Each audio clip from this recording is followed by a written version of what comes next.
அனைவருக்கும் வணக்கம். அறிவும் ஜோதிடம் யூடியூப் சேனல் மூலமா உங்களை மீண்டும் சந்திப்பதில் மகிழ்ச்சி. மீட்டர் வட்டிக்கு பணத்தை வாங்கிட்டு ஊற விட்டு ஓடின ஜாதகர் பத்தி போன வீடியோவில் பார்த்தோம். அவர் ஏன் அந்த மாதிரி ஓட வேண்டிய சூழ்நிலை வந்தது அப்படிங்கிறதையும் அதிலே விளக்கி இருந்தார். அப்ப இந்த பணத்தெல்லாம் வாங்கி அவர் என்ன பண்ணாரு அப்படிங்கிறத இந்த ஜாதகத்துல இந்த ஆய்வுல நம்ம பார்க்கலாம். இது ரெண்டு பேருக்கு வித்தியாசத்தையும் நம்ம பார்க்கணும், கையோட பார்க்க வேண்டிய சூழ்நிலையும் இருக்கு. முதல்ல இந்த வாங்கினவருக்கு உள்ள அமைப்பு என்னன்னு பார்த்தீங்கன்னா, அவர் படிச்சு வந்த தொழில் செய்யல. அவர் படிச்சது டிப்ளமா ஏதோ படிச்சாரு. வேலை செஞ்சது ஒரு உற்பத்தி தொழில் செய்தார். அதுக்கும் இதுக்கும் சம்பந்தமே இல்லை. ஆனா துணி சம்பந்தப்பட்ட துறையில தான் வேலை செஞ்சார். துணி உற்பத்தி துறையில தான் அவர் தொழில் செய்தார், தொழிலா செய்தாரு. அந்த தொழில அவருக்கு படிப்பு அறிவு கிடையாது. அதனாலதான் அது 9ஆம் பாவ தொழிலா அவருக்கு அமைஞ்சிருச்சு. அது கூடவே 6ஆம் பாவம் சேர்ந்ததுனால, சுக்கிரனாவும் சேர்ந்ததுனால இந்த துறைக்கு அவர் வந்துட்டார். துணி சம்பந்தப்பட்ட துறையில வேலை செய்ய வந்துட்டார். 6, 9 வந்த பிறகு அது நின்ற நட்சத்திரமா 4, 8 இருந்ததுனால அவருக்கு வளர்ச்சி தரல. அந்த துறை வளர்ச்சி தரல. சரி, இந்த பாவங்கள் தான் அவரை கெடுத்துருச்சு. மற்ற பாவங்கள் இருக்குல்ல, அந்த பாவங்களாவது இவரை தூக்கி விட்டுருக்கணும். இப்போ ஒருவேளை ஒரு 5ஆம் பாவம் நல்லா இருந்தது அப்படின்னு சொன்னா 5 மூலமாக, கமிஷன் தொழில் மூலமாக, நிரந்தரம் இல்லாத தொழில்கள் மூலமாவது அவர் ஏதாவது வருமானம் ஈட்டி இருப்பாரு.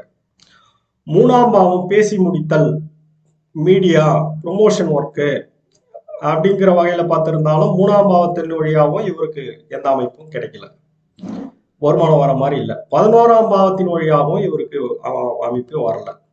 ஆக ஒரு சொந்த தொழில், சுயமா செய்யக்கூடிய ஒரு தொழில்ல இவர் ஏதாவது பணம் சம்பாதிக்கணும் அப்படின்னு பார்த்தா வரல. 7ஆம் பாவம்னா பொருள் வித்து வாங்குறது. ஒரு பொருளை வித்து இன்னொரு பொருளை வாங்கும் போது அது 7ஆம் பாவம் வியாபாரமும் வரும். அந்த 7ஆம் பாவமும் இவருக்கு கை கொடுக்கல.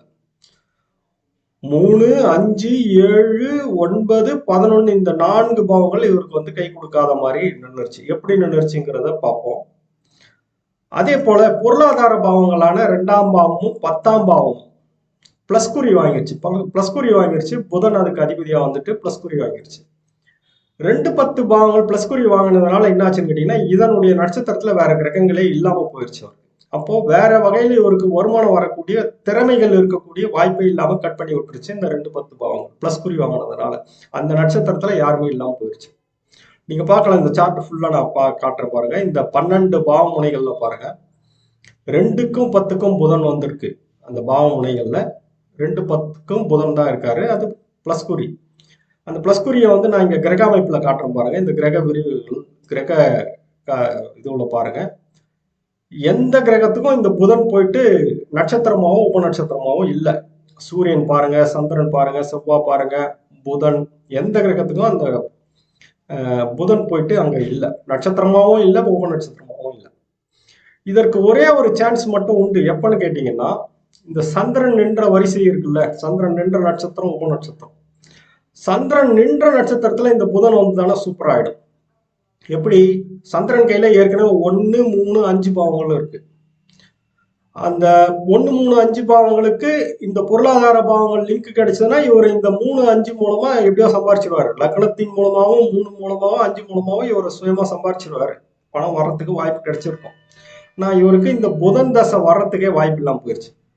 இவர் பிறந்த நட்சத்திரத்துல இருந்து அடுத்து இவருக்கு இவர் ஒரு உத்தியோகத்துக்கு வரக்கூடிய நேரத்துல இவருக்கு வந்தது பாத்தீங்கன்னா, இவர் பிறந்தது சுக்கிரனுடைய தசையில பிறந்திருக்காரு. அடுத்தது சூரிய தசை போயிடுச்சு. இப்போ ஒரு உத்தியோகத்துக்கு வரக்கூடிய நேரத்துல, சம்பாதிக்க வரக்கூடிய நேரத்துல சந்திர தசை வந்திருக்கு. சந்திரன் தன் கையில 1, 3, 5 தான் வச்சிருக்கு.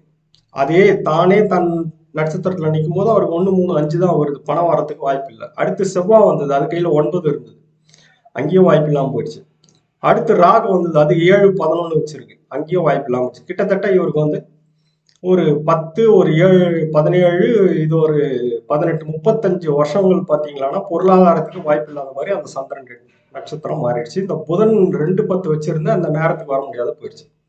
இவருக்கு புதன் எப்போ வரும்? கடைசி காலத்துல தான் வரும். 80 வயசுல வரும் புதனோட திசை. அப்போ வாழ்க்கையின் ஆரம்ப கட்டத்துல இவர் ரொம்ப ஸ்ட்ரகிள் பண்ற மாதிரி அந்த அமைப்பு, அந்த புதன் கெடுத்து விட்டுருச்சு. 2, 10 பிளஸ் குறி வாங்கிட்டு போயிடுச்சு. அதனுடைய சாரத்துல யாரும் வராத மாதிரி பண்ணிடுச்சு. வந்துருச்சு. அப்போ அதிகமா சாரம் பெற்றது எந்த பாவ முனைகள்னு பாத்தீங்கன்னா 4-8 பாவங்களும் 6-9 பாவங்களும் அதிகமா இங்க சாரம் பெற்றிருக்கு.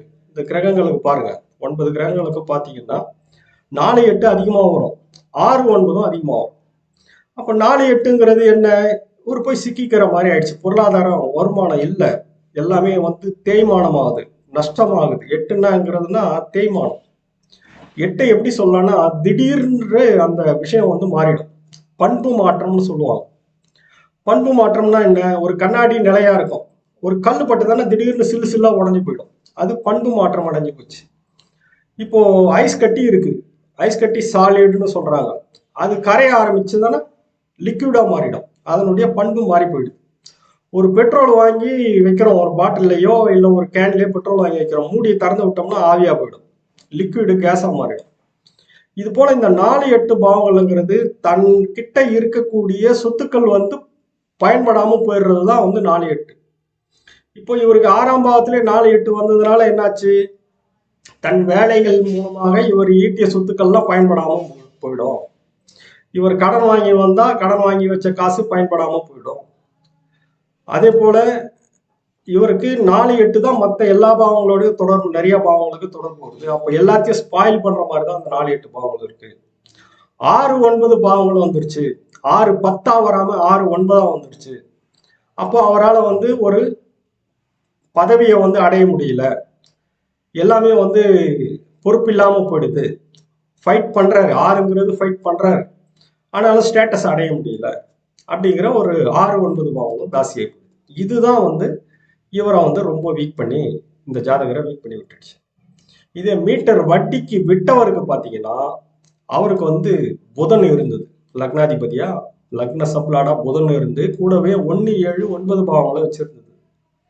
அந்த 1-7-9ங்கிறது எதை குறிப்பிட்டதுன்னு நான் சொல்லியிருந்தேன். லக்னம் 1, 7 வாடிக்கையாளர், 9 வந்து தன் தந்தை வழியாக அல்லது நீண்ட காலம் அவரோட தொடர்பில் இருக்கக்கூடியவர்கள்.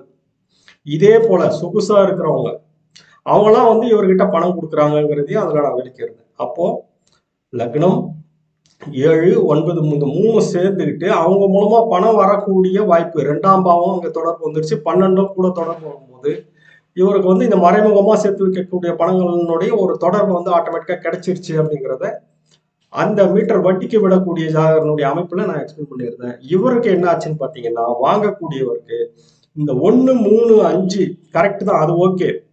அந்த 1-3-5ங்கிறதுனால என்ன ஆகும், 3ன்னா பேசி லக்னமே 2-10 தொடர்பு கொண்டுச்சுன்னா இவருடைய சொந்த முயற்சியினால தானே முன்னிருந்து செயல்பட்டு ஒரு சிந்தனைகள் மூலமாகவே சம்பாரிச்சிருப்பார், வெறும் சிந்தனைகள் மூலமாக சம்பாரிச்சிருப்பார். லக்ன பாவம் 2-10 தொடர்பு கொண்டிருந்தா, 3ஆம் பாவத்துக்கு 2-10 தொடர்பு கொண்டிருந்தா பேசி முடித்து ப்ரொமோஷன் செய்து மீடியா ஒர்க் செய்து அவர் சம்பாரிச்சிருப்பார். 5ஆம் பாவம்னா கமிஷன் பேசிஸ்லயாவது சம்பாரிச்சிருப்பார். ஆனா அது சந்திரனா போயிட்டது, சந்திரன் போயிட்டதுனால அந்த நட்சத்திரங்கள் மாறிக்கிட்டே இருக்கிற சூழ்நிலை வந்துருச்சு. அவருக்கு நிரந்தரமா இல்லாத ஒரு அமைப்பு உண்டு பண்ணிருச்சு. அதுவும் இவருடைய இளமை கால வயசுல சந்திர தசை, செவ்வாய் தசை, ராகு தசை, இது 3மே ஒற்றைப்படை பாவங்களை வச்சிருந்ததுனால இவரால வந்து இந்த பணத்தை ஈட்டக்கூடிய அமைப்பு வந்து இந்த 3த்தின் வழியாகவும் அவருக்கு கிடைக்க முடியாம போயிருச்சு. இவருக்கு இந்த சொந்த தொழில 7ஆம் பாவமும் வந்து ஒத்தைப்படை பாவமா கொண்டு வந்துருச்சு. 7ஆம் பாவம் பார்த்தீங்கன்னா இதே லக்னத்தின் 1-3-5 தான், அங்கே 7 நின்ற நட்சத்திரத்துல சந்திரன் 1-3-5ன்னு வந்துருச்சு. அப்போ அங்கேயும் வந்து பணம் பரிமாற்றத்துக்கு வழி இல்லை. 7ஆம் பாவம் வாடிக்கையாளர்கிட்ட 5 பகச்சிக்க மாட்டாரே தவிர 7ல வரும் அவங்களோட சமரசமா போயிடுவாரு அப்படின்னு. அப்போ அவங்களுக்கு அது வந்து லாபமா போயிடுச்சு. யாரு, இவர்கிட்ட வட்டி கொடுத்தவங்களுக்கெல்லாம் அது லாபம், இவர்கிட்ட ஈஸியா பணத்தை வாங்கக்கூடிய ஒரு அமைப்பாகி போயிடுச்சு. அவங்கள வந்து பெருசா இவர் வந்து இது பண்ணிக்கல, அவங்க கேட்கும் போதெல்லாம் பணத்தை கொடுத்து வட்டியை கொடுத்து இவர் கடனாளியாவே ஆக வேண்டிய ஒரு அமைப்பு வந்துருச்சு. இந்த அமைப்பு, இந்த 2 வித்தியாசம் தான் வந்து விட்டவருக்கும் வாங்கினவருக்கும் உள்ள அமைப்பு வந்து லக்ன ரீதியாவே பார்க்கும்போது, லக்னம் வாடிக்கையாளர் அவரு சார்ந்த தொழில் அப்படின்னு பார்க்கும்போது இந்த 1-3-5 அப்படின்னு வாங்கினவருக்கும் விட்டவருக்கு 1-7-9 அது நிரந்தரமா பிக்சட் ஆயிடுச்சு. 1-7-9 பிறந்ததுல இருந்து மாறாது. ஆனா இவருக்கு வந்து மாறி மாறி வந்ததால இவர் வந்து தொழில வீழ்ச்சி அடைகிறாரு. இவருக்கு வருமானம் வருவதற்கு வாய்ப்பு இல்லாம போயிருச்சு. வருமானம் வரத்துக்கு வாய்ப்பு இல்லாம செய்த தொழிலும் வந்து எந்த தொழில போனாரோ அதன் வழியாகவும் அவர் போய் சிக்கிக்கிற மாதிரி ஒரு சூழ்நிலையை உண்டாக்குனதுனால இவர் வீழ்ச்சி அடைஞ்சிட்டாரு அப்படிங்கிறத நம்ம தெரிஞ்சுக்க முடியும். நன்றி, வணக்கம்.